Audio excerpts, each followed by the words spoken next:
Tidak akan mungkin daging takut tanpa roh. Kan tadi saya sudah urai, mayat tidak mungkin takut. Belum ada kita dengarkan terjadi kebakaran, 5 mayat melarikan diri. Nggak ada itu. Kenapa nggak melarikan diri? Karena pada dirinya sudah tidak ada unsur roh. Yesus ketakutan karena ada roh di dalamnya. Jadi gini loh Bang, kan Yesus takut dari sisi dagingnya, itu poinnya loh.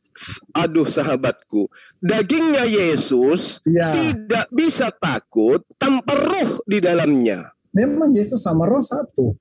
Ya itu dia, berarti yang takut rohnya juga kan? Dagingnya Bang, rohnya. Alamak. Iya dong. Bagaimana Anda mengatakan sosok daging ketakutan tanpa ada respon dari roh? Rasa takut itu muncul karena adanya roh pada diri Yesus. Oh, justru poin saya yang memiliki rasa takut itu adalah sisi manusia dagingnya itu loh Bang. Sahabatku, tidak dikatakan Yesus itu manusia kalau tidak ada roh di dalam dirinya, betul? Yesus punya roh. Kan Yesus... Nah, itu dia makanya aku bilang tidak dikatakan manusia kalau Yesus itu tidak punya roh, betul? Yesus punya roh karena Yesus itu roh juga. Yesus adalah roh, Tuhan adalah roh, Allah adalah roh. Oke, saya mencoba untuk menelaah pola pikir Anda. Yesus adalah roh. Nah, pada saat datang malaikat yang merespon jasadnya itu karena bias adanya roh di dalamnya atau karena jasad tok? Yesus ada rohnya di situ dong. Berarti sudah terjawab kan ketakutannya karena ditopang adanya unsur roh di dalam dirinya. Oh, kan saya bilang yang takut dagingnya, manusianya. Daging tidak mungkin takut tanpa ada unsur roh. Masa iya Anda mengatakan mayat Yesus ketakutan? Oh, kan saya sudah bilang tadi. Iya. Yesus itu ada manusia roh, ada manusia jasmani. Jadi yang takut jasmaninya. Salahnya di mana coba? Sekarang begini, Yesus memiliki ada berapa roh pada diri Yesus? Ya cuma satu, Yesus satu. Nah, oke. Nah, sekarang yang Anda maksud sisi kemanusiaan Yesus itu dagingnya saja? Daging. Ya. Bisakah dagingnya Yesus disebut manusia tanpa ada roh?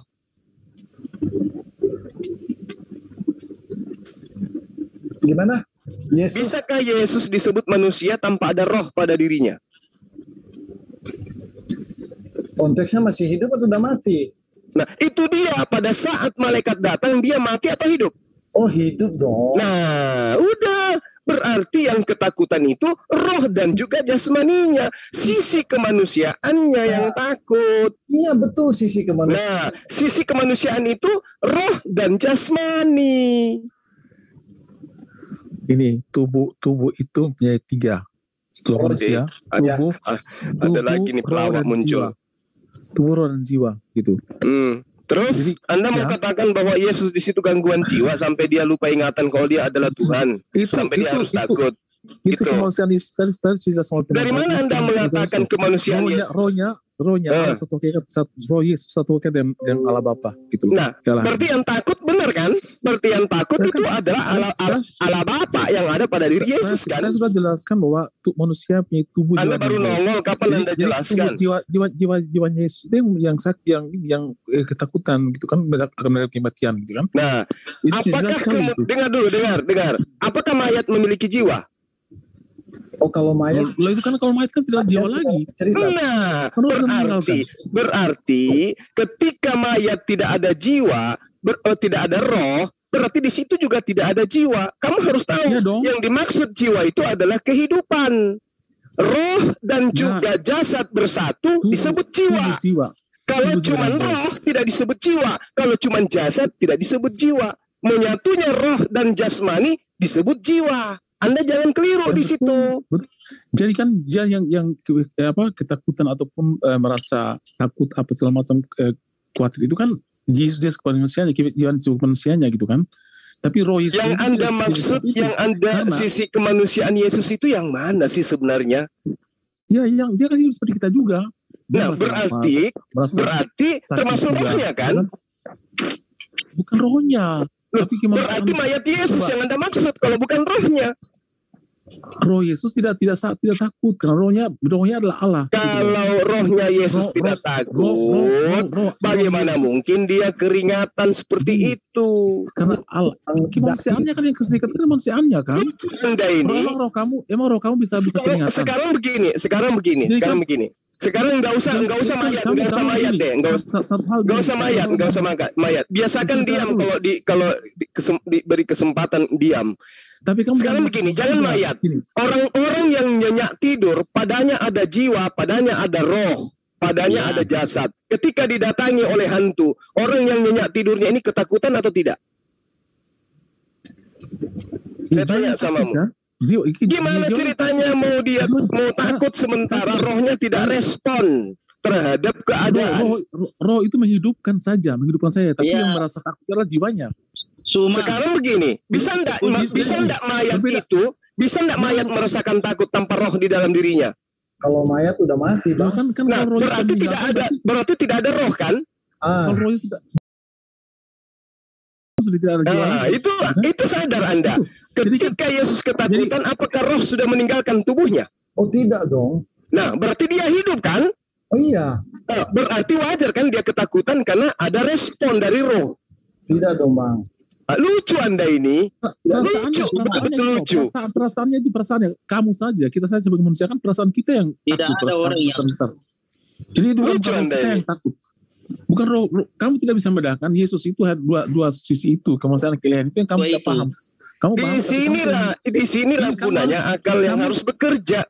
Bagaimana kemudian Anda mengatakan Yesus ketakutan sisi manusianya, sementara yang disebut manusia itu adalah lengkapnya antara jasmani dan roh baru disebut manusia.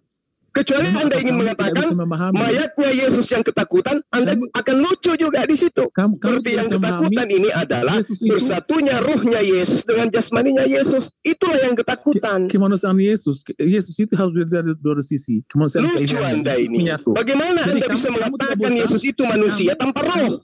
Kamu tidak bisa hanya melihat kemanusiaan saja yang kita. Andika, bolehkah dikatakan Yesus itu manusia kalau tidak ada roh pada dirinya? Bolehkah Yesus disebut manusia? Itu roh kelahan itu kan dia satu hakikatan Allah. Anda ini gimana ceritanya? Saya tanya sama Anda, bolehkah Yesus disebut manusia kalau tanpa roh di dalam dirinya? Bolehkah?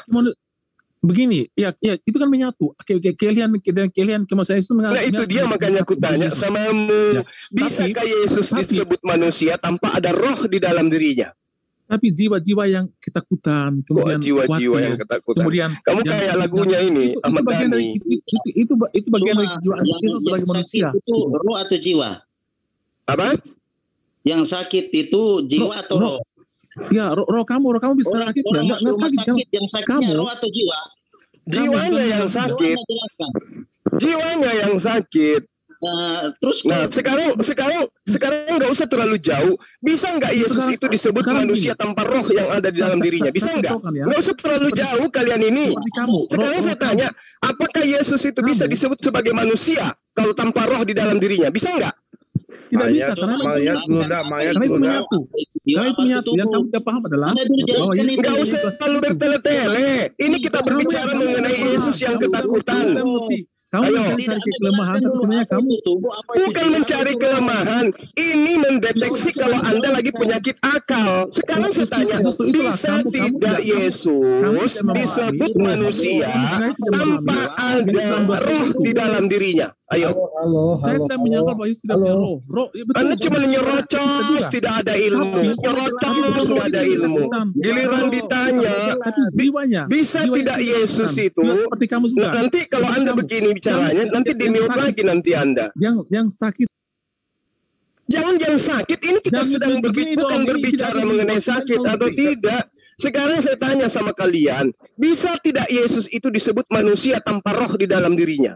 Bisa enggak? Nggak bisa. Yesus bisa.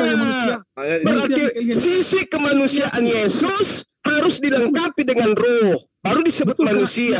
Makanya Yesus dikatakan manusia ilahi karena begitu, karena dia punya dua sisi. Manusia ilahi nenek Mukiper. Di mana keilahiannya Yesus? Yang mana keilahiannya? Coba saya diam. Sekarang kamu tunjukkan sisi keilahian Yesus. Silakan, saya diam. Coba tunjukkan sisi keilahian Yesus. Coba. Oh, Yesus banyak sekali. Yesus mengatakan, aku datang keluar dari Bapa. Yesus adalah keluar dari Bapa gimana? Yang benar itu adalah Yesus keluar dari rahim. Anda ini gimana ceritanya? Yesus adalah firman Allah, logos Allah yang menjadi manusia. Siapa yang mengatakan itu? Siapa yang mengatakan itu? Bahwa dia adalah logos Allah yang jadi manusia. Siapa? Injil yang diakui oleh Tuhan. Sekarang alam semesta ini dari apa menjadi apa? Menjadi alam semesta dari apa? Diciptakan oleh Tuhan Yesus. Ya, mimpi kau. Dari apa alam semesta ini dicipta? Ya, Allah berfirman. Allah berfirman. Berarti alam semesta ini pada mulanya adalah firman. Kemudian firman Allah itu menjadi manusia. Firman itu bersama-sama dengan Allah. Firman itu adalah Allah. Firman itu telah menjadi alam semesta. Betul. Itulah Yesus. Itu beda. Itu Allah itu rema Allah gitu loh. Yang menjadikan manusia itu. Tapi Yesus adalah Yesus itu manusia yang dituhankan. Makanya setelah alam menjadi manusia, itu Allah tidak berfirman lagi karena firman itu sudah dalam diri Yesus gitu loh. Jadi Yesus berfirman langsung, gitu kan? Gimana Yesus berfirman langsung?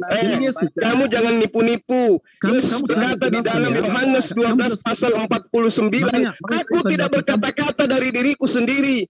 Di mana Yesus berfirman langsung, di mana?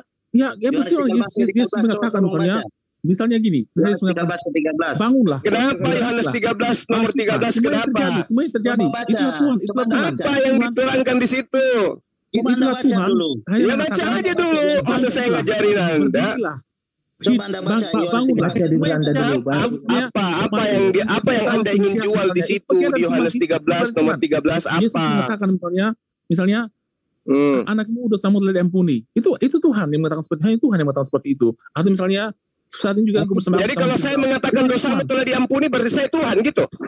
Betul sekali. Hanya Tuhan saja. Sementara data di dalam kitabmu, Yesus menerangkan, Bapamu di surga tidak akan mengampuni kau sebelum kau mengampuni dosa saudaramu. Berarti semua orang jadi Tuhan dong. Tidak, itu bicara pengampunan. Yesus sendiri mengatakan di dalam Yohanes 5 nomor 27, Yesus diberi kuasa untuk menghakimi. Kenapa? Karena dia anak manusia. Kenapa dia diberi kuasa? Kenapa dia diberi kuasa? Karena dia manusia. Kalau yang namanya Tuhan tidak diberi apapun. Tuhan itu maha memberi, bukan menerima, bukan diberi. Ini juga kalau aku di zaman Firdaus, itu hanya Tuhan yang mengatakan seperti itu. Hanya Tuhan yang seorang masuk ke dalam. Kamu itu kurang belajar.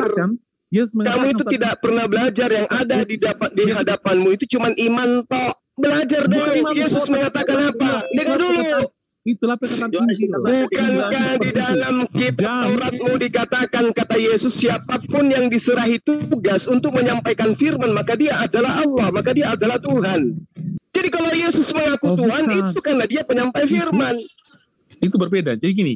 Kok berbeda pula? Anda membantah Yesus. Makanya aku bilang Anda itu anti Yesus.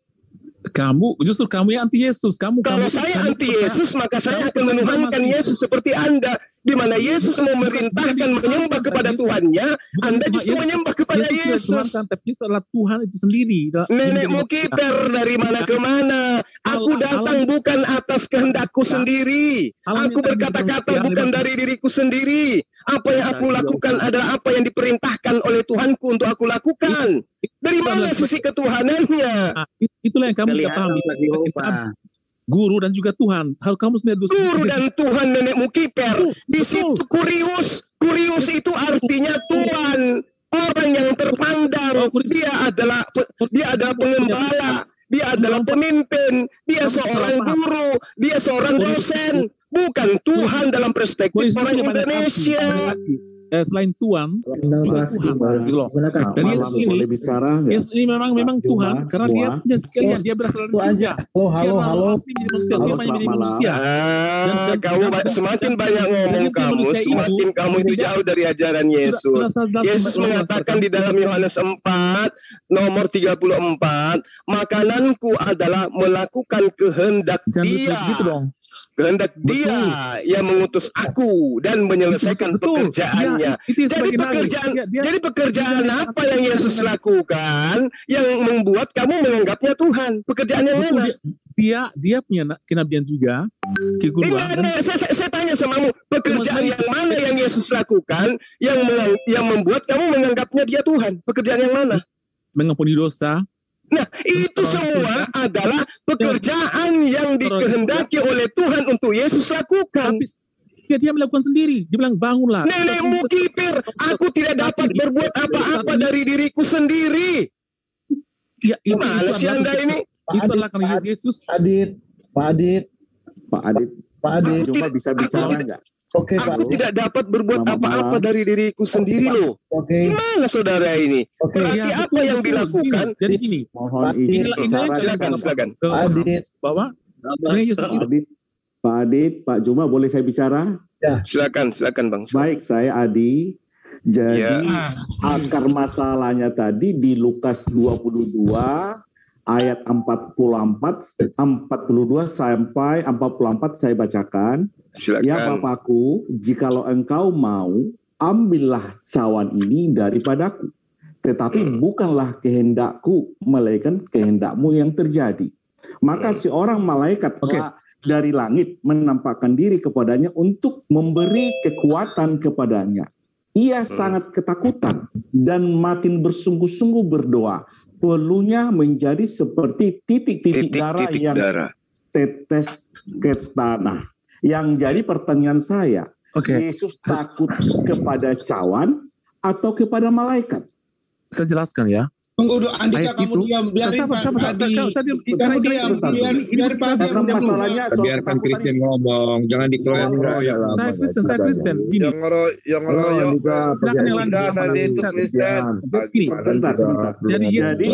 Jadi yang tanya Kristen, ini Adit, yang tanya Kristen. Saya Kristen. Jadi tadi Pak Juma bilang bahwa Yesus takut sama malaikat. Saya bilang Yesus takut kepada cawan. Cawan itu adalah penderitaan, bukan kepada malaikat. Malaikat sama aja, Bang. Itu lebih parah itu. Masa seorang Tuhan takut kepada penderitaan? Ini Tuhan merek apa pula ini, Bang? Kalau takut kepada malaikat masih berkelas. Dengar ya, Anda merendahkan kedudukan Yesus. Saya terangkan. Silakan.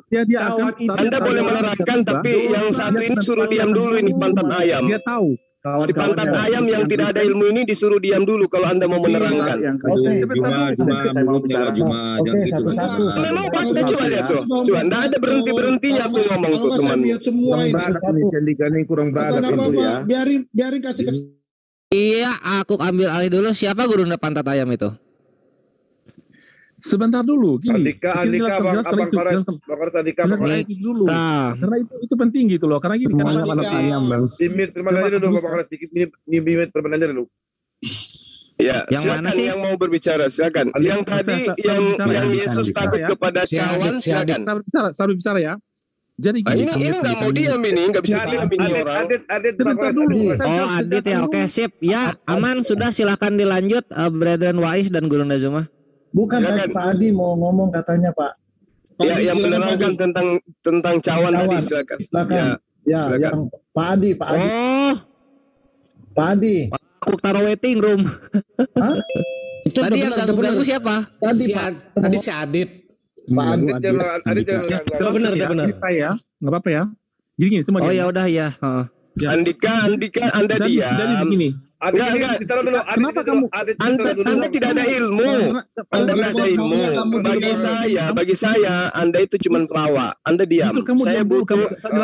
Anda tidak ada yang butuh ilmu Anda di sini. Ngerti? Oh, Adit itu Andika. Ini Brother Wais nggak bisa berhenti dia kalau ngomong. Lanjut aja. Anda nggak ada ilmu. Bagi saya, Anda itu yang cawan tadi Bang Suma. Yang Saya cawan tadi minta Pak Adi ya, yang Pak Adi. teman-teman yang mau berbicara tentang Yesus takut kepada cawan, silakan. Iya, yang Pak Adi kayaknya. Adhi. Adi ya. Silakan Pak Adi. Adi ya. Oh ya, ini Adi silakan. Kalau Andika enggak. Oke. Kenapa dimasukin lagi tuh Andika? Aduh. Kenapa takut sekali sama saya sekalian semua? Enggak, lu enggak mau berhenti kalau ngomong. Yang muslim tolong diam. Andi. Ya silakan Adi ya. Adi silakan berbicara, silakan.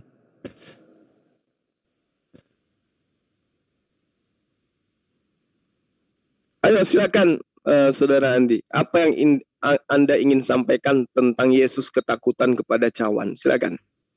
Pak Adi ke mute itu. Enggak, mute bisa dibuka kok. Jadi kapanpun mau ngomong silakan. Host bisa buka itu, Bapak. Enggak, mute permanennya enggak diaktifin, enggak ada Vergudok soalnya. Lanjut. Oh gitu, oke.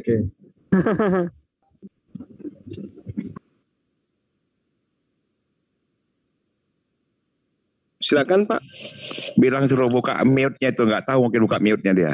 Lukas 22 boleh Anda baca dari nomor 40 sampai seterusnya.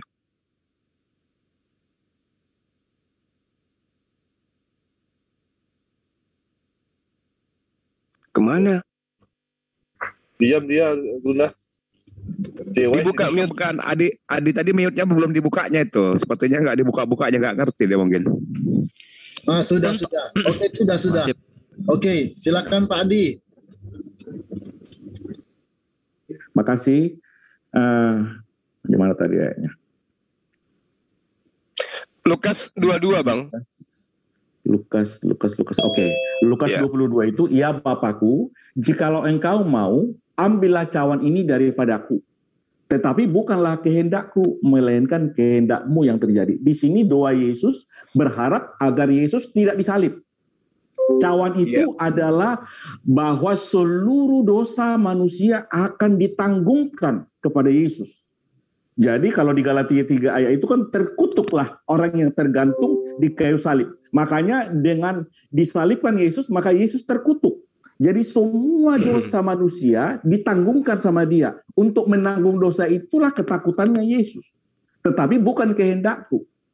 Jadi itu pertama. Yang kedua, bukan kepada malaikat dia takut. Malaikat datang untuk memberi kekuatan.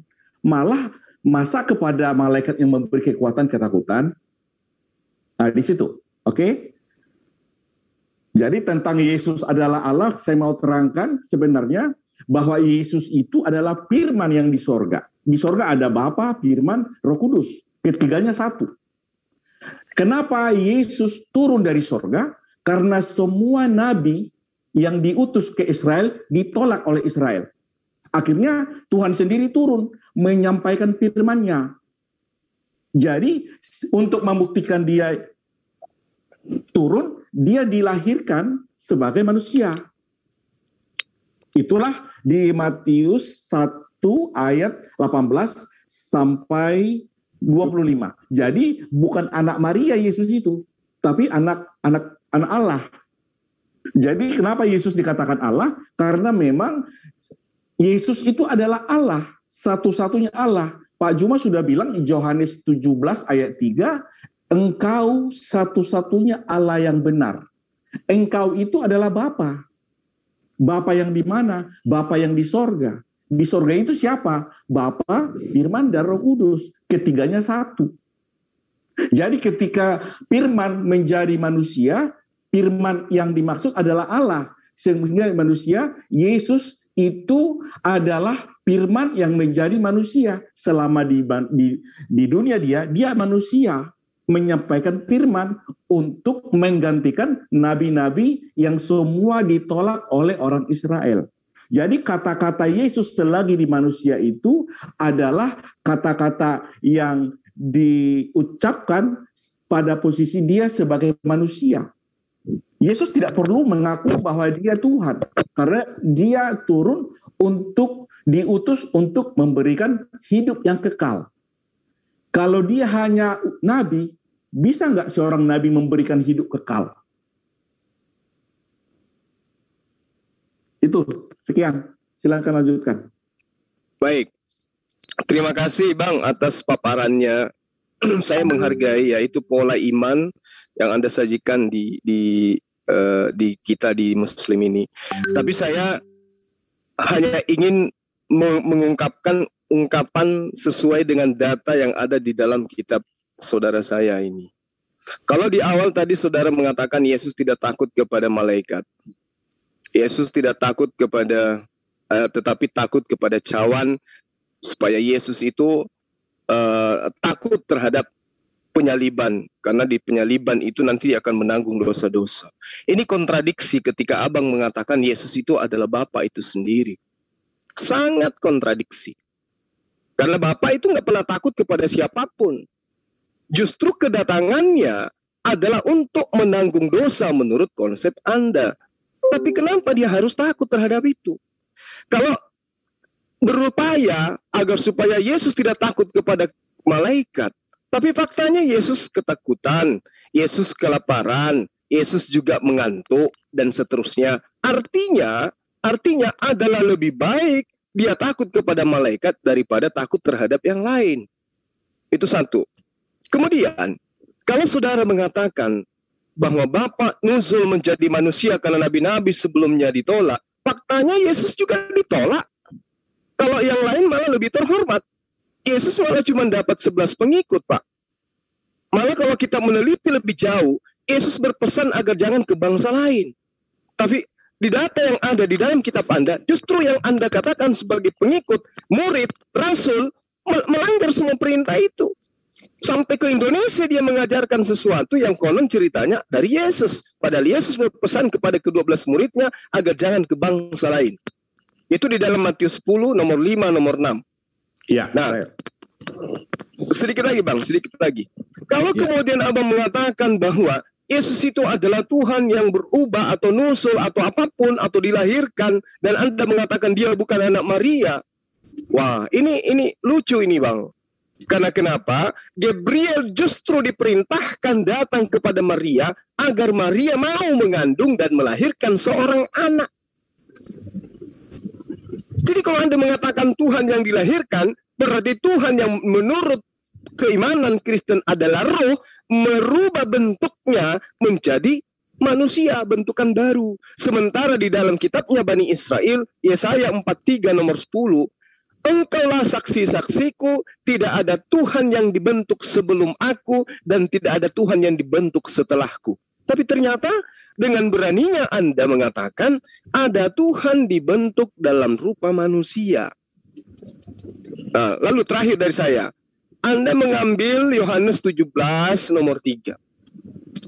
Hidup kekal itu adalah mereka mengenal engkau satu-satunya Tuhan yang benar, dan mengenal aku yang engkau utus. Jadi Yesus dikenal sebagai apa? Utusan. Satu-satunya Tuhan yang benar itu yang mana? Yang mengutus Yesus.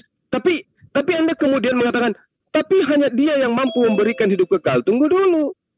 Yesus memberi hidup kekal kepada siapa? Kepada orang yang percaya kepada ajarannya, bahwa satu-satunya yang Tuhan yang benar itu adalah yang mengutus Yesus, dan Yesus ini adalah utusan Tuhan.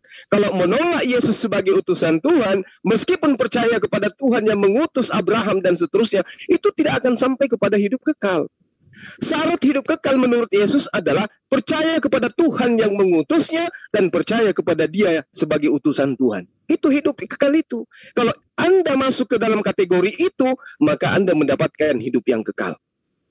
Kalau tidak, cuman percaya kepada ajaran orang-orang yang menginginkan Anda menyembah kepada anak Maria yang manusia itu, Anda tidak akan mendapatkan hidup kekal itu, malah diusir. Bukankah kami telah bernubuat, mengusir setan, bermujizat demi namamu? Tapi apa kata Yesus? Enyahlah daripadaku, kalian semua pembuat kejahatan. Kenapa? Karena Anda melakukan penyembahan terhadap Yesus tidak berdasar terhadap kehendak Bapaknya Yesus. Yesus diutus kepada Bani Israel. Yesus sendiri menerangkan, makananku adalah melakukan kehendak Dia yang telah mengutus aku. Aku diutus untuk mengajarkan bagaimana aku menjadi utusan. Mengajarkan siapa yang mengutus aku. Bukan mengajarkan aku adalah Bapa itu sendiri. Meskipun ada pernyataan aku dan Bapa adalah satu, tapi yang dimaksud di sini adalah satu ajaran, satu misi, dalam menyelamatkan apa itu? Melaksanakan apa yang diperintahkan Bapa dan juga melaksanakan apa yang diperintahkan Yesus. Itu tersimpul di dalam Yohanes 14 dari ayat nomor 1 sampai seterusnya, lengkap di situ. Anda boleh baca dari Yohanes 14 itu sampai ke nomor 31. Di situ perintahnya Bapa, di situ juga perintahnya Yesus yang harus dilakukan supaya orang hidup kekal. Silakan.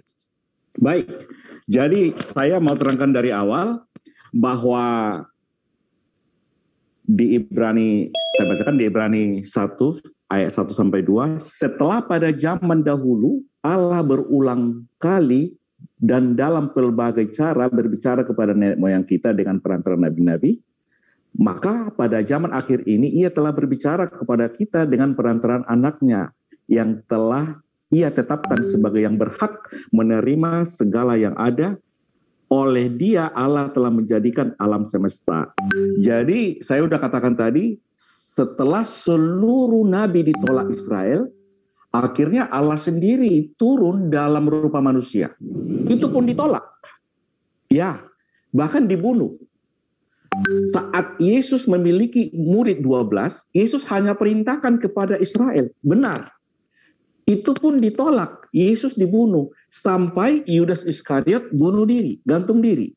Setelah Yesus bangkit pada hari ketiga dari antara orang mati, Yesus kembali menjumpai murid-muridnya dan memerintahkan untuk memberitakan firman ke seluruh bangsa. Yang 11 ya, bukan 12 lagi. Ya kan Yesus pun menyampaikan firman menggantikan nabi-nabi itu. Dan yang menerima segala firman yang disampaikan Yesus itu adalah murid-muridnya. Dan murid-muridnya yang 11 itu menyampaikan kepada seluruh orang-orang yang mau menerimanya. Termasuk saya sekarang. Jadi itu yang pertama. Jadi tentang Yohanes 17 ayat 13, bahwa inilah hidup yang kekal itu. Apa itu hidup kekal itu?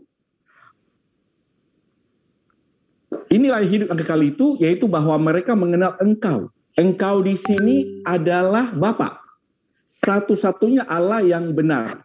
Dan mengenal Yesus Kristus yang telah Engkau utus. Yesus diutus. Ya, kita bahas dulu Yutus. Yutus itu Yohanes 6 ayat 38. Yesus diutus dari sorga. Yesus turun dari sorga. Saya bacakan, Yesus, sebab aku telah turun dari sorga bukan untuk melakukan kehendakku, tetapi untuk melakukan kehendak Dia yang telah mengutus aku. Dan inilah kehendak Dia yang telah mengutus aku, yaitu supaya dari semua yang telah diberikannya kepadaku, jangan ada yang hilang, tetapi supaya ku bangkitkan pada akhir zaman. Sebab inilah kehendak Bapakku, yaitu supaya setiap orang yang melihat anak dan yang percaya kepada anak beroleh hidup yang kekal, dan supaya aku membangkitkannya pada akhir zaman. Jadi Yesus diutus membangkitkan orang yang percaya pada akhir zaman dan memberikan hidup yang kekal yang percaya kepada Yesus. Ayat lain, Yohanes 3 ayat 16, karena begitu besar kasih Allah akan dunia ini, supaya setiap yang percaya kepada anaknya tidak binasa, melainkan beroleh hidup yang kekal. Jadi setiap orang yang percaya kepada Yesus akan beroleh hidup yang kekal. Terus tadi saya terlanjur mendengar diskusi 1 Yohanes 5 ayat 19. Kita tahu bahwa kita berasal dari Allah dan seluruh dunia berada di bawah kuasa si jahat. Yang berasal dari Allah itu siapa? Di ayat 18. Kita tahu bahwa setiap orang yang lahir dari Allah tidak berbuat dosa, tetapi dia yang lahir dari Allah melindunginya dan si jahat tidak dapat menjamahnya. Jadi yang berasal dari Allah adalah orang yang lahir dari Allah. Makanya di Yohanes 3 ayat 3, setiap orang yang dilahirkan kembali, ayat 5 lagi, yang lahir dari air dan roh, itulah yang bisa masuk surga. Demikian Pak Juman. Iya, baik, makasih Bang. Artinya bukan hanya Yesus yang berasal dari Allah. Ternyata orang-orang yang benar juga berasal dari Allah. Nah, Bang. Halo Bang. Ya. Bang. Ya. Boleh komen yang Abang bilang tadi soal yang berseru-seru kepadaku. Apa tadi Abang bilang ditolaknya? Yang Matius 7 itu Bang. Iya betul. Boleh saya ngomong sebentar? Yang Matius 7 itu sebenarnya Bang, kalau baca konteksnya, itu cara tentang nasihat kepada nabi-nabi palsu Bang. Iya. Jadi di situ Alkitab menjelaskan bahwa itu untuk nabi-nabi palsu. Nah, gitu. Jadi untuk membuktikan bahwa itu nabi-nabi palsu, ayat selanjutnya bilang dari buahnya lah akan ketahuan. Iya. Jadi ini kan nabi palsu itu nanti akan mengajarkan menyembah kepada manusia. Itu buahnya. Nanti kita lihat. Nah, sekarang begini, untuk menjawab itu dan juga saudara saya yang tadi, saya ingin tahu dari kalian, dari sahabat-sahabat saya. Ya. Ketika Yesus datang di muka bumi ini, memberikan segala mukjizat kepada Bani Israel, itu untuk membuktikan dirinya Tuhan atau dia membuktikan dirinya sebagai utusan Tuhan? Coba. Saya dulu Pak Adi ya. Silakan.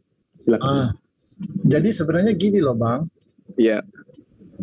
Semasa Yesus hidup dan setelah Yesus meninggal atau mati ya, mujizat itu memang ya sudah terjadi. Jadi bukan untuk membuktikan bahwa Yesus Tuhan, enggak, karena Yesus memang Tuhan itu sendiri. Itu tanggapan saya. Mungkin ada tambahan Pak Adi. Silakan. Saya bisa bantu ya. Silakan Pak. Dalam Adi, saya tidak usah. Ini Pak Adi aja yang ada ilmunya. Jadi ini Pak Adi itu aja Pak. Di mute aja, di mute. Jangan kalian framing orang Kristen bilang gak ada ilmu, nggak boleh. Santai aja. Saya ulang. Yesus datang selama kurang lebih 3 tahun dia memberikan karya, pekerjaan-pekerjaan di tengah-tengah Bani Israel. Pekerjaannya itu untuk membuktikan kepada Bani Israel kalau dirinya Tuhan atau utusan Tuhan. Silakan.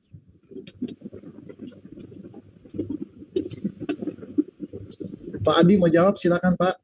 Oke, jadi sebenarnya tujuan Yesus datang dari sorga turun, ada 2 tadi, membangkitkan orang mati pada akhir zaman dan memberikan hidup kekal. Soal semua yang dilakukan diperbuat Yesus, sebenarnya di Yohanes 21 ayat 25 itu masih banyak sebenarnya yang belum ditulis tentang itu. Bahkan di Yohanes 20 ayat 30 sampai 31 masih banyak yang belum ditulis, tapi yang ditulis ini cukup untuk mengatakan bahwa Yesus adalah Mesias atau juru selamat.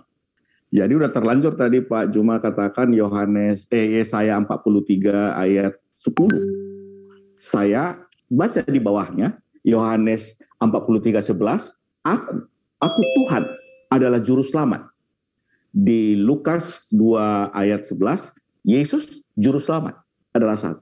Pertanyaan Pak Juma, apakah perbuatan Yesus itu untuk menunjukkan dia Tuhan atau utusan?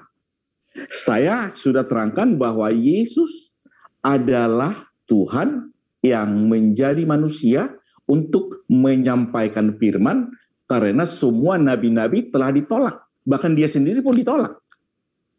Gitu. Jadi soal mujizat, soal apa semua itu bukan begitu penting. Tidaknya itu. Makanya di Matius 7 itu bukan yang membuat, bukan mengadakan mujizat yang akan masuk kerajaan surga. Syarat masuk surga melakukan kehendak Bapa, bukan berseru Tuhan kepada Yesus. Permisi Pak. Silakan. Lanjut Pak. Oh gimana ya dari baik. Jadi di Matius 7 itu kedua Pak. Gimana? Matius 7 Bapak jelasin. Ya, Matius 7 itu kan dari Matius 5, Matius 6, Matius 7 itu ajaran Yesus. Ya, perkataan Yesus. Khusus Matius 7 ayat 21-23 bahwa syarat masuk surga adalah melakukan kehendak Bapa yang di surga. Bukan berseru-seru Tuhan kepada Yesus, bukan mengadakan mujizat, banyak mujizat dalam nama Yesus, bukan mengusir setan di nama Yesus, bukan bernubuat di nama Yesus. walaupun berseru kepada Yesus, mengadakan mujizat dalam nama Yesus, bernubuat dalam nama Yesus bukan dosa, tetapi banyak orang yang melakukan itu menganggap bahwa dia sudah masuk surga, merasa pemilik surga, merasa paling hebat karena melakukan karunia itu, bahwa Yesus berkata, aku tidak kenal kamu. Jangan diajarkan kalau dia bisa melakukan mujizat, dialah yang paling Kristen, dialah paling sejati. Bukan, itu ajaran Yesus ya, dari Matius 5, 6, 7.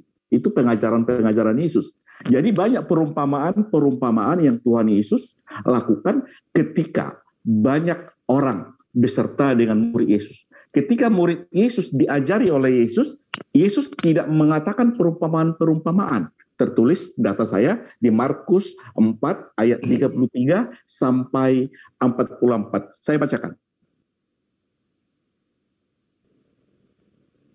Markus 4 ayat 33. Dalam banyak perumpamaan yang semacam itu, Yesus memberitakan firman kepada mereka, orang banyak, sesuai dengan pengertian mereka. Dan tanpa perumpamaan, Yesus tidak berkata-kata kepada mereka, tetapi kepada murid-muridnya, Yesus menguraikan segala sesuatu secara tersendiri. Kenapa Yesus mengatakan perumpamaan kepada orang, sementara kepada Yesus tanpa perumpamaan? Jawaban Yesus, itulah sebabnya aku berkata-kata dalam perumpamaan kepada mereka, karena sekalipun mereka melihat, mereka tidak melihat. Dan sekalipun mereka mendengar, mereka tidak mendengar dan tidak mengerti. Jadi firman Tuhan pada awalnya memang hanya khusus untuk disampaikan ke Israel. Hanya Israel saja yang mau diselamatkan. Tetapi Israel menolak semua nabi, bahkan menolak Yesus sendiri, dan tidak mengenal Yesus sendiri sampai sekarang. Orang Israel tidak mengenal. Walaupun di dalam penglihatan Yohanes di Pulau Patmos, ada 144.000 orang yang telah termaterai. Jadi jumlah kuota 144.000 itu khusus dari 12 itu harus terpenuhi. Dan kedua, Injil ini harus diberitakan ke seluruh bangsa, maka kesudahannya akan segera tiba. Jadi yang saya mau katakan di sini di Matius tadi sudah jelas. Terus itulah perdebatan. Oh, saya teringat ke Pak Juma bahwa di Matius 21, untung saya teringat 21 ayat 32. Sebab Yohanes datang untuk menunjukkan jalan kebenaran kepadamu, dan kamu tidak percaya kepadanya. Karena waktu Jom kemarin, Pak Juma bilang bahwa Yohanes adalah juru selamat. Ya, ini yang mau saya batalkan, saya patahkan, bahwa juru selamat hanya satu, Yesus. Jadi Yohanes memberitakan jalan dan kebenaran kepada perempuan-perempuan sundal dan pemungut-pemungut cukai. Dan pemungut-pemungut cukai dan perempuan-perempuan sundal mendengar dan percaya. Sementara imam-imam kepala dan tua-tua bangsa Yahudi tidak. Sehingga dikatakan lebih dahulu pemungut-pemungut cukai dan perempuan-perempuan sundal masuk ke kerajaan sorga ketimbang tua-tua bangsa Yahudi dan imam-imam kepala. Jadi Pak Juma, bukan Yohanes juru selamat, tapi Yohanes menunjukkan jalan kebenaran. Jalan kebenaran dan hidup itu hanya Yesus. Itu yang saya ingat dengan Pak Juma. Memang ada beberapa lagi pernyataan-pernyataan Pak Juma yang membuat saya saat itu ingin menjawab, tapi saya harus disiplin. Itu saya hanya pendengar. Ini terima kasih banyak, saya sudah diberikan kesempatan untuk berbicara. Seharusnya Pak Wais ya yang sama Pak Juma. Mohon maaf Pak Wais ya. Jadi ada lagi beberapa memang pernyataan-pernyataan keyakinan Pak Juma yang menguasai isi Bibel tetapi tanpa pengertian yang pas. Demikian Pak Juma. Oke, baik. Terima kasih Pak atas paparannya. Saya menghargai paparan Bapak ini ya. Saya tanggapi dari yang paling ujung terakhir sampai yang di awal tadi. Ketika Bapak saudara ini mengatakan bahwa bukan Yesus itu yang menyelamatkan itu adalah Yesus karena dia adalah juru selamat. Yang pertama yang ingin saya sampaikan begini. Tuhan di dalam kitabnya Bani Israel, Yesaya 63 nomor 9, dia menerangkan begini. Dalam segala kesesakan mereka, bukan seorang duta atau utusan, melainkan ia sendirilah yang menyelamatkan mereka. Dialah yang menebus mereka dalam kasih-Nya dan belas kasih-Nya. Ia mengangkat, menggendong mereka selama zaman dahulu, dari sejak zaman dahulu kala. Jadi yang menyelamatkan itu bukan seorang duta, bukan seorang utusan, melainkan Tuhan sendirilah. Nah, kalau sahabat saya ini mengambil di data perjanjian lama tadi bahwa hanya satu juru selamat, yaitu Tuhan, di sini sudah terjawab sebenarnya. Tuhan yang sang juru selamat itu mengutus para utusannya untuk mengajarkan jalan keselamatan. Karena itulah Yesus menerangkan tidak sampai kepada Bapa tanpa melalui aku. Berarti Yesus hanya jalan menuju kepada siapa? Kepada Bapa. Makanya diterangkan di dalam Yesaya 63 nomor 9 itu. Bukan seorang duta atau bukan seorang utusan, melainkan Tuhan sendirilah. Meskipun melalui perantaraan utusan. Tapi yang menyelamatkan itu adalah Tuhan itu sendiri. Kenapa saya katakan demikian? Bukan utusan, karena Yesus mengaku utusan. Hidup kekal itu adalah mengenal engkau satu-satunya Allah yang benar dan mengenal aku yang engkau utus. Berarti Yesus adalah utusan Tuhan. Ada ratusan ayat di dalam kitab saudara yang menerangkan Yesus dengan mulutnya sendiri mengaku sebagai utusan. Utusan siapa? Utusan Tuhan. Sementara Tuhan mengatakan juru selamat itu yang benar adalah bukan seorang utusan, bukan seorang duta, tetapi sang Bapa itu sendiri. Kemudian ketika sahabat mengambil Matius 21, justru ini membantah tentang matinya Yesus di atas tiang salib sebagai juru selamat. Kenapa? Seorang pelacur, ya, pesundal, pemungut cukai itu masuk ke surga selamat hanya karena percaya kepada pemberitaan tentang apa yang diberitakan oleh Yohanes. Sebab Yohanes datang untuk menunjukkan jalan kebenaran kepadamu. Apa jalan kebenaran yang Yohanes tunjukkan kepada mereka? Menyembah hanya kepada Allah, mengimani Yesus sebagai utusan Allah. Dan karena itulah kemudian selamat. Tidak diterangkan bahwa pesundal-pesundal itu masuk ke dalam surga karena percaya ada Tuhan mati di atas tiang salib. Itu poin. Nah, lalu kemudian ketika saudara saya mengatakan bahwa Yesus itu adalah Tuhan itu sendiri karena para utusan yang terlebih dahulu gagal. Faktanya, Pak, faktanya, kalau saudara saya ini mengatakan Tuhan itu sendirilah yang datang kemudian membuktikan dirinya, sangat disayangkan. Ternyata Yesus ketika datang, Anda jawab sendiri. Dia datang untuk menyatakan dirinya sebagai utusan. Dia tidak menyatakan dirinya Tuhan itu sendiri. Segala unsur, segala aspek, apapun yang dimujizatkan Yesus di tengah-tengah Bani Israel, itu untuk menunjukkan dirinya utusan Tuhan, bukan Tuhan itu sendiri. Anda jawab. Nah, lalu kemudian Yohanes 5 nomor 36 dikatakan begini. Tetapi aku mempunyai satu kesaksian yang jauh lebih penting daripada kesaksian Yohanes. Apa itu? Nah, ini Yesus yang menerangkan. Apa kesaksian yang jauh lebih penting dari kesaksian Yohanes? Yaitu segala pekerjaan yang diserahkan pada Bapa kepadaku. Coba. Artinya, kalau Anda mengatakan Tuhan sendiri yang datang, Yesus dengan sendirinya mengatakan dia masih menerima pekerjaan. Berarti dia bukan Bapa. Segala pekerjaan yang diserahkan Bapa kepadaku supaya aku melaksanakannya. Berarti Yesus ini pesuruh. Pekerjaan itu juga yang kukerjakan sekarang. Berarti Yesus ini seorang Muslim. Dia mengerjakan pekerjaan yang diperintahkan oleh Tuhannya. Dan itulah yang memberi kesaksian tentang aku. Berarti kesaksian yang benar adalah kesaksian yang Yesus pertontonkan kepada Bani Israel. Bukan yang Kristen pertontonkan. Itulah yang memberi kesaksian tentang aku. Apa itu? Pekerjaan yang aku lakukan di tengah-tengah Bani Israel. Itulah kesaksian yang memberi kesaksian tentang aku. Bahwa Bapa yang mengutus aku. Saya lebih percaya Yesus, Pak. Daripada ajaran-ajaran yang Anda susun mengatakan, Bapa sendiri yang datang, Tuhan sendiri yang datang. No, saya lebih percaya kepada Yesus. Kenapa? Karena Yesus mengatakan, itu pekerjaan itu yang juga kukerjakan sekarang di tengah-tengah Bani Israel, itulah yang memberi kesaksian tentang aku. Apa kesaksiannya? Bapa yang mengutus aku. Berarti aku adalah utusan Tuhan. Artinya, mau siapapun hebatnya Anda menceritakan Yesus anak Maria, ternyata Yesus punya cerita lain tentang dirinya. Dan sangat disayangkan, saya lebih percaya kepada ceritanya Yesus daripada cerita yang disusun oleh orang-orang yang bukan Yesus. Kalau kemudian sahabat saya mengatakan yang diusir itu adalah orang-orang yang melakukan ini dan itu, tetapi mereka tidak melakukan kehendak Bapa yang telah mengutus Yesus. Pertanyaan saya, apakah perintah Bapa yang membuat Anda menuhankan Yesus, menyembah Yesus, mengimani Yesus sebagai Tuhan itu sendiri? Ini dulu.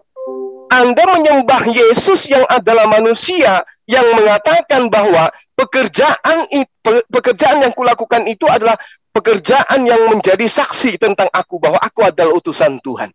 Nah, sekarang kalau Yesus mengatakan hidup kekal itu adalah mereka mengenal engkau satu-satunya Allah yang benar dan mengenal aku yang engkau utus. Sebagai utusan, Yesus tidak mengajarkan dirinya sang Bapa, tetapi sebagai utusan. Berarti dia harus dikenal sebagai utusan saja. Karena itu dia katakan, enyahlah daripadaku. Bukan setiap orang yang menyeru aku Tuhan, Tuhan akan masuk ke dalam kerajaan surga, melainkan mereka yang melakukan kehendak Bapakku yang ada di surga. Nah, sekarang atas kehendak siapa sahabat Kristen menyembah Yesus? Atas kehendak siapa sahabat Kristen menganggap utusan Tuhan adalah Tuhan itu sendiri? Silakan dengan perspektif iman Anda, saya tidak memaksa. Cuman saya katakan begini. Yesus menerangkan, aku mempunyai kesaksian yang lebih penting. Ini Yesus sedang semangat-semangatnya mengajar. Sedang pede-pedenya mengajar. Percaya diri dia. Aku mempunyai kesaksian yang lebih penting dari kesaksian Yohanes. Tapi Kristen hari ini jauh lebih hebat dari Yesus. Kami Kristen punya kesaksian yang lebih hebat dari kesaksian Yesus. Apa itu? Yesus adalah Bapa itu sendiri. Tapi sayang sekali saya tidak bisa percaya itu. Saya lebih percaya kepada kesaksian Yesus, bahwa Yesus menyaksikan dirinya di hadapan Bani Israel kalau dia adalah utusan Tuhan. Demikian, silakan. Baik, jadi kalau tentang Yohanes 17, kalau kita bahas kupas tuntas itu, 17 ayat 3 tadi, inilah hidup yang kekal itu, yaitu bahwa mereka mengenal engkau satu-satunya Allah yang benar.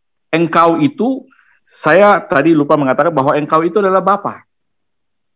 Ya, kalau utusan saya sudah terangkan tadi, tapi Bapa itu adalah Yesus. Kenapa? Di ayat 6, Yohanes 17 ayat 6, aku telah menyatakan namamu kepada semua orang yang engkau berikan kepadaku dari dunia. Mereka itu milikmu, dan engkau telah memberikan mereka kepadaku, dan mereka telah menuruti firman-Mu. Jadi nama engkau, nama Bapa itu telah diberikan kepada aku. Jadi aku itu Yesus. Aku telah menyatakan namamu. Yesus telah menerima nama Bapa. Jadi nama Yesus adalah nama Bapa. Ayat 11. Dan aku tidak ada lagi di dunia, tetapi mereka masih ada di dalam dunia.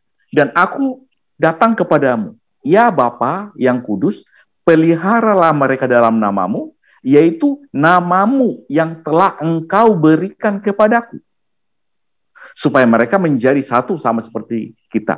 Ayat 12, selama aku bersama mereka, aku memelihara mereka dalam namamu, yaitu namamu yang telah engkau berikan kepadaku. Aku telah menjaga mereka dan tidak ada seorang pun dari mereka yang binasa selain daripada dia yang telah ditentukan untuk binasa, supaya genaplah yang tertulis dalam kitab suci. Kembali Yohanes 17 ayat 3, inilah hidup yang kekal itu, yaitu bahwa mereka mengenal engkau. Engkau itu adalah Bapa, nama Bapa itu adalah Yesus. Jadi Yesus satu-satunya Allah yang benar dan mengutus dan mengenal Yesus Kristus yang engkau utus. Di 1 Yohanes 5 ayat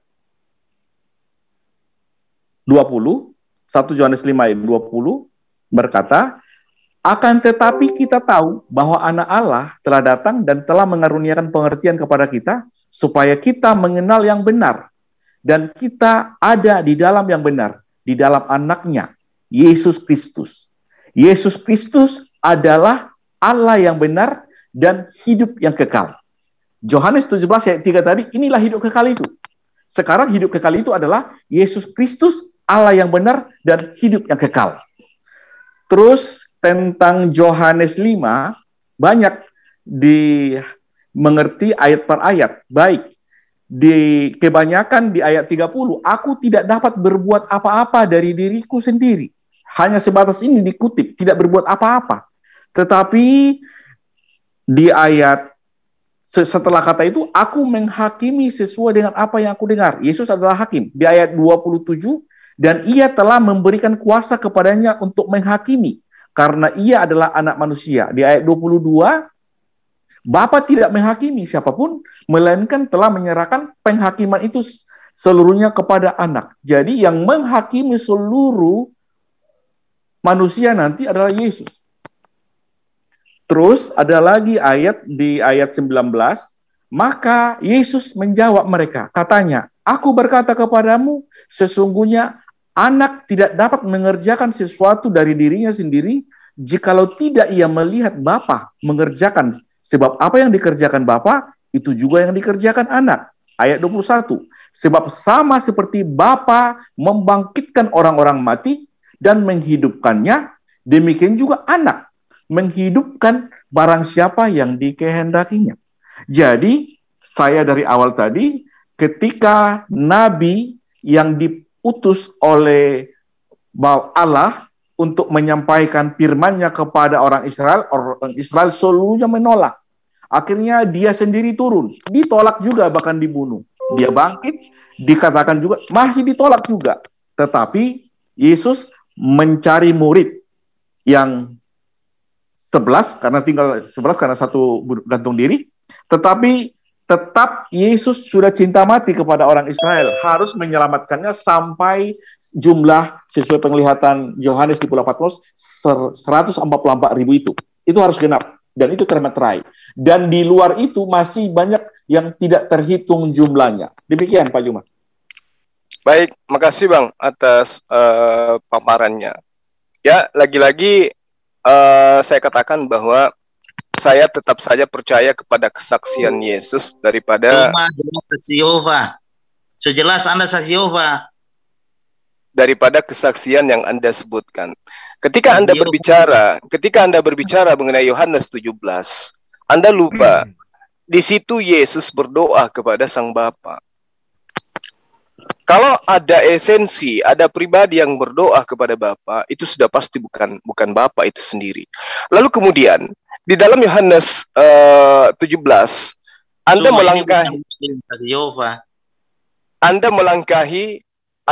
mengambil nomor 11. Anda lupa di nomor 8-nya. Karena aku sudah memberi mereka kata-kata yang kau berikan kepadaku, dan mereka sudah menerimanya.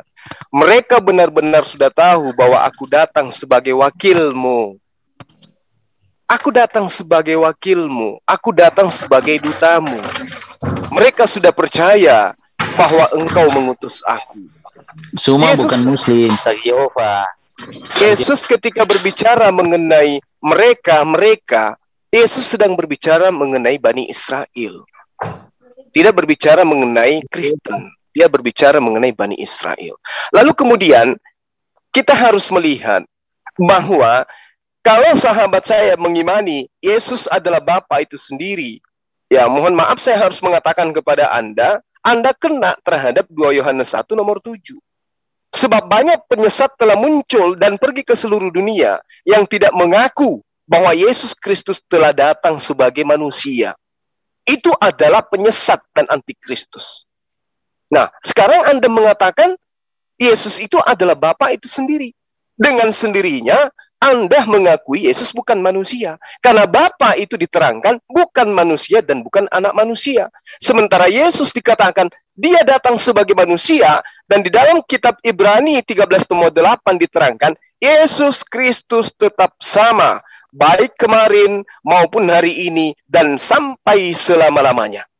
Sementara Tuhan itu tidak pernah menjadi manusia. Tuhan tidak pernah menjadi manusia. Datanya akurat. Makanya ketika saya tanya di dalam Kisah Para Rasul 2 nomor 24, di situ Yesus dibangkitkan dari kematian. Nah, apakah kemudian kita bisa menerima Bapa pencipta langit dan bumi itu dibangkitkan dari kematian? Tentu tidak. Berarti yang dibangkitkan ini adalah manusia, bukan Bapa, bukan Tuhan. Nah, pertanyaannya kemudian adalah, apakah Yesus datang untuk membuktikan dirinya sebagai Tuhan itu sendiri atau sebagai utusan? Kalau sebagai utusan, berarti dia adalah rasul, dia adalah duta, dia adalah wakil, dan itu sudah diterangkan. Sebagai wakil, Yesus harus didudukkan sebagai wakil, jangan lebih dari kesaksiannya. Sudah tahu aliran Anda saksi Yehova, Bos. Ya nggak apa-apa.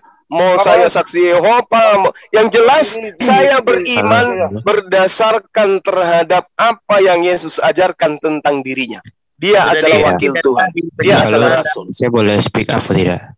Silakan. Ada saksi Yehova. Ya, saya ingin ini sedikit menanggapi komentar dari Bro Ustadz Zuma. Silakan. Nah, jadi mengenai keilahian Kristus ya. Keilahian Kristus itu menurut pandangan saya ya. Keilahian Kristus itu tidak lepas dari apa yang namanya kristologi dan Allah Tritunggal. Nah, dari beberapa menit yang saya dengar, Ustadz Zuma ini seperti memberikan sebuah atau menarik kesimpulan dia sendiri. Gitu loh. Nah, yang lebih parah lagi, sikap teologis dari Ustadz Zuma, yaitu sikap teologis Islam itu, dia menggunakan sikap teologis Islam untuk menilai keilahian Kristus, sehingga dia selalu memaksakan bahwa Yesus adalah utusan, Yesus adalah nabi, Yesus adalah rasul. Tapi dia sama sekali tidak memandang pandangan kristologi mengenai Kristus itu sendiri, gitu loh. Jelas pandangan Kristen dan Islam mengenai Yesus Kristus jelas berbeda dan saling berseberangan satu sama lain. Nah, kekristenan mempercayai bahwa Yesus adalah sebuah utusan. Tapi utusan yang bagaimana? Gitu loh. Bukan utusan yang semena-mena kayak nabi-nabi lain gitu loh. Menyampaikan sebuah risalah keilahian. Udah ada berapa ribu nabi yang menyampaikan risalah keilahian. Ya, sejak zaman PL maupun zaman Perjanjian Baru. Masih ada nabi-nabi Israel yang menyampaikan risalah keilahian.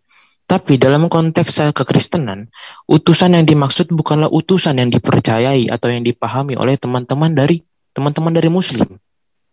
Karena apa? Saya yakin dan percaya bahwasanya teman-teman Muslim juga belum paham mengenai utusan yang dimaksud dalam kekristenan. Karena apa? Karena untuk memahami atau mempelajari utusan, yaitu tidak lepas dengan kristologi. Posisi Yesus Kristus dalam Alkitab itu apa? Bagaimana? Gitu loh. Nah, kalau tadi Bro Zuma lebih percaya perkataan Yesus ya. Nah, perkataan Yesus itu ada banyak. Bahkan ada beberapa kalimat-kalimat mengenai perumpamaan ataupun perintah dari Kristus yang bertentangan dengan iman Islam. Mengenai baptisan, perjamuan kudus dan lain-lain. Pengampunan dosa dan lain-lain gitu kan. Nah, itu bertentangan gitu loh. Tapi teman-teman Muslim menerima apa? Ayat-ayat yang Yesus bilang mengenai ketauhidan dan lain-lain gitu loh. Yohanes 17 ayat 3. Ini adalah sebuah ayat yang sering dipakai oleh teman-teman Muslim. Tapi apologis Muslim yang ada di luar negeri tidak pernah menggunakan ayat ini gitu loh. Karena apa? Karena ayat ini mudah sekali dibantah gitu loh. Kami percaya bahwasanya Allah itu esa. Sesuai dengan apa yang dikatakan Paulus dalam 1 Korintus 8 ayat 4. Ya, bahwasanya Allah itu esa gitu loh. Kami percaya juga bahwa itu Allah itu adalah satu. Gitu loh. Tapi kembali lagi Allah yang bagaimana gitu loh. Nah, jadi mengenai keilahian Kristus sendiri ya, saya lebih percaya omongan Kristus, saya percaya. Dan saya juga lebih percaya omongan para rasul yang hidup ya sejaman dengan Kristus. Tapi saya tidak mempercayai omongan ataupun saya tidak mempercayai pandangan sebuah sekte ataupun sebuah kepercayaan ya yang menganalisis ataupun yang menguraikan kristologi setelah sudah lama 500-600 tahun kemudian gitu loh. Saya lebih mempercayai kesaksian-kesaksian yang sejaman daripada mempercayai kesaksian-kesaksian yang sudah 600-700 tahun kemudian gitu.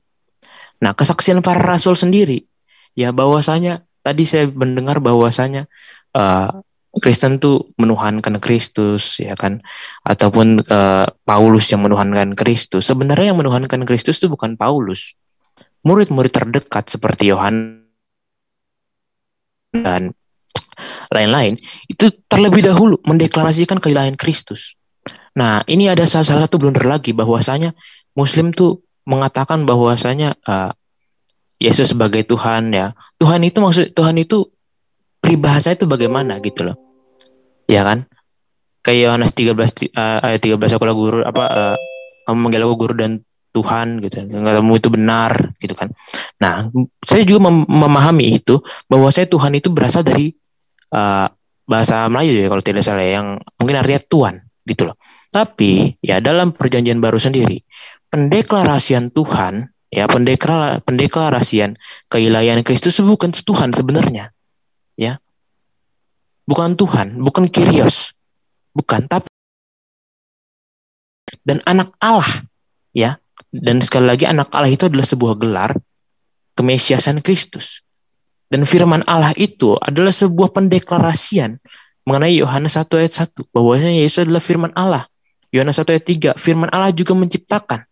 Yohanes 17 ayat 24 firman Allah dan Bapa saling mengasihi satu sama lain sebelum dunia dijadikan. Gitu loh. Itu adalah sebuah pendeklarasian keilahian Kristus. Kristus memiliki dua neter sesuai dengan Kolose 2 ayat 9. Manusia dan ilahi. Insani dan ilahi dan jasmani gitu loh. Dan Kristus datang ke dunia sebagai manusia sesuai dengan apa? Yohanes 1 ayat 14. Ya, dan Filipi 2 ayat 5 sampai 7 mengenai inkarnasi logos, inkarnasi firman Bapa itu sendiri gitu loh. Dan inkarnasi firman itu juga disembah dengan Bapa, bersama-sama dengan Bapa. Sebab apa? Sebab Yesus bilang, kamu telah melihat Dia gitu loh. Melihat siapa? Melihat Bapa itu. Karena apa? Yesus lah yang menyatakan Bapa itu sendiri gitu loh. Karena apa? Karena Kristus itu adalah firman Allah gitu loh. Yesus itu adalah suara Allah itu sendiri. Nah, jadi firman Allah itu juga disembah dengan Sang Bapa dan Sang Roh Kudus. Karena apa? Karena itulah Allah itu sendiri. Allah yang Esa itu. Allah yang Esa adalah Allah yang memiliki firman dan rohnya. Apabila dia tidak memiliki firman dan rohnya, maka dia adalah Allah yang tidak sempurna. Nah, sama seperti teman-teman Muslim, saya mencoba untuk menganalogikan. Kayaknya udah ya kepanjangan ya. Iya, banget. Udah sedikit lagi. Sedikit lagi kayaknya ya. Ya, kita yang di luar mendengarnya jadi juga. Bukan apa-apa karena udah banyak yang raisen. Waduh, jangan ini dong. Iya, saya sebentar doang. Saya menganalogikan mengenai Muslim ya.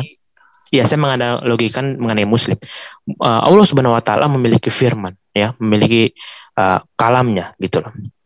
Nah, orang-orang Muslim menyembah Allah Subhanahu Wa Taala. Nah, di dalam Allah Subhanahu Wa Taala memiliki firman-Nya. Apakah saat orang-orang Muslim menyembah Allah Subhanahu Wa Taala, orang-orang Muslim juga tidak menyembah firman-Nya? Sedangkan ada beberapa denominasi Muslim yang mengatakan firman Allah itu bukanlah makhluk. Kami enggak pernah menyembah firman. Oke, saya tanggapi dulu sekali ini, baru nanti teman-teman Muslim ya. Jadi gini, saya menghargai pendapat Anda. Lagi-lagi saya tidak membawa materi-materi keislaman saya di dalam menghadapi Anda. Cukup membawa materi Yesus. Sampai ada yang mengatakan saya dari saksi Yehova kan? Kenapa? Karena yang saya sajikan saya nggak mengatakan Anda saksi Yehova. Oke. Saya menyajikan materi dari Yesus. Anda boleh bersaksi, Anda boleh mengambil surah-surah Paulus, Yesus itu adalah Bapa itu sendiri, Yesus itu adalah firman itu sendiri. Tapi ketika dikatakan Yesus tidak mampu berbuat apa-apa, Yesus mati dan seterusnya, apa yang Anda katakan nantinya? Itu pada sisi kemanusiaannya. Nah sekarang apakah pada diri Bapa itu ada sisi kemanusiaan? Ada sisi kelemahan? Bukankah dia maha kuasa? Kalau dia maha kuasa berarti tidak ada padanya sisi kemanusiaan. Karena manusia itu lemah. Itu satu. Kemudian saya menerangkan kesaksiannya Yesus tentang dirinya. Bahwa dia adalah utusan Tuhan. Tidak lebih dari itu. Kalau ada kesaksian yang Anda utarakan malam ini yang tidak berdasar terhadap kesaksian Yesus, yaitu iman Anda. Yesus menerangkan, Yohanes 12:49, Matius 15:24, Yohanes 17 nomor 3, Matius 10 nomor 40, Matius 23 nomor 10, dan seterusnya.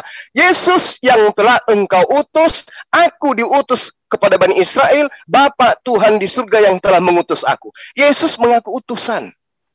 Kalau kemudian sahabat saya mengatakan, oh itu dia sebagai manusia, oke. Apakah kemudian Tuhan itu bisa dibentuk menjadi manusia? Ditabrak Yesaya 43 nomor 10, Yesaya 44 nomor 10 nomor 11. Lalu kemudian di dalam Yeremia, di dalam kitab Yeremia, khususnya Yeremia 10 nomor 7 di terjemahan lama diterangkan, seorang pun tidak ada sebagai engkau. Tolong dicatat itu. Seorang pun tidak ada sebagai engkau. Jadi kalau Anda mengatakan Yesus itu adalah Tuhan yang datang sebagai manusia, no, saya tolak itu. Bukan karena saya seorang Muslim, tetapi karena kitab Anda sendiri yang mengatakan itu. Dan Yesus sendiri yang menerangkan itu. Kemudian di dalam 2 Samuel 7, nomor 22 diterangkan, ya Tuhan Allah, karena tiada yang dapat disamakan dengan Dikau, dan tiada yang melainkan Engkau. Satu pun tiada yang setara dengan Engkau. Ulangan 33 nomor 26. Lalu kemudian 1 Tawarik 17 nomor 20. Tiadalah samamu, dan tiada juga Allah melainkan Engkau. Tiada yang melainkan Engkau. 2 Tawarik 6 nomor 14. Tapi semua data, semua dalil ini akan percuma saja, ya, akan hilang seketika, laksana pasir di telan ombak, ketika yang Anda sajikan kemudian adalah iman yang disusun oleh dasar-dasar ajaran yang datang setelah Yesus dari ahli kitab. Karena itulah kemudian, apa pesan Yesus? Adakah dia mengatakan, waspadalah terhadap orang yang datang 700 tahun kemudian? Adakah dia mengatakan begitu? Dia mengatakan waspada kepada ahli kitab. Siapa ahli kitab? Penulis kitab Anda. Waspadalah orang Farisi. Siapa orang Farisi? Dari kitab Anda. Lalu kemudian ketika Yesus menerangkan di dalam 1 Yohanes 2 nomor 13 nomor 14, wahai anak-anakku, waspadalah karena akan datang ya penyesat-penyesat antikristus yang akan datang di tengah-tengah kamu. Dan di data selanjutnya dikatakan, memang mereka benar-benar berasal dari kita. Berasal dari kita, berarti berasal dari kalangan Yesus itu sendiri. Jadi jangan Anda cari ke abad-abad selanjutnya, enggak. Lalu kemudian ketika berbicara mengenai Yesus, sekali lagi saya katakan, saya mohon maaf, saya mendudukkan Yesus berdasarkan atas kesaksiannya dia terhadap dirinya, enggak lebih. Saya mendudukkan dia sebagai apa yang Yesus ajarkan kepada dirinya, tentang dirinya. Aku mempunyai kesaksian, kata Yesus, yang lebih penting, coba. Kesaksiannya Yesus lebih penting dari kesaksian Yohanes. Apa itu? Segala pekerjaan yang diserahkan Bapa kepadaku, supaya aku melaksanakannya, pekerjaan itu juga kukerjakan sekarang. Dan itulah yang memberikan saksi tentang aku, bahwa Bapa yang mengutus aku. Makanya muncul pertanyaan, segala pekerjaan yang Yesus lakukan di tengah-tengah Bani Israel, apakah untuk membuktikan dirinya sebagai Tuhan atau utusan Tuhan? Dan saya yakin kalau Anda menggunakan akal sehat, Anda akan mengatakan untuk membuktikan Yesus itu adalah utusan Tuhan. Tapi itu semua akan percuma ketika Anda mengantongi, menelan mentah-mentah ajaran setelahnya. Kenapa? Siapa yang berkata dengan mulutnya, lalu apa yang dikatakan oleh mulutnya itu diimani sepenuh hati, bahwa Yesus adalah Tuhan, maka dia akan diselamatkan. Jadi semua kesaksian-kesaksian Yesus itu sirna seketika dengan munculnya ajaran-ajaran baru dari ahli kitab, dari orang Farisi, dari keturunan Benyamin. Gitu loh dari saya. Jadi kesimpulannya kemudian adalah saya tidak membawa keislaman saya membawa ajaran Yesus.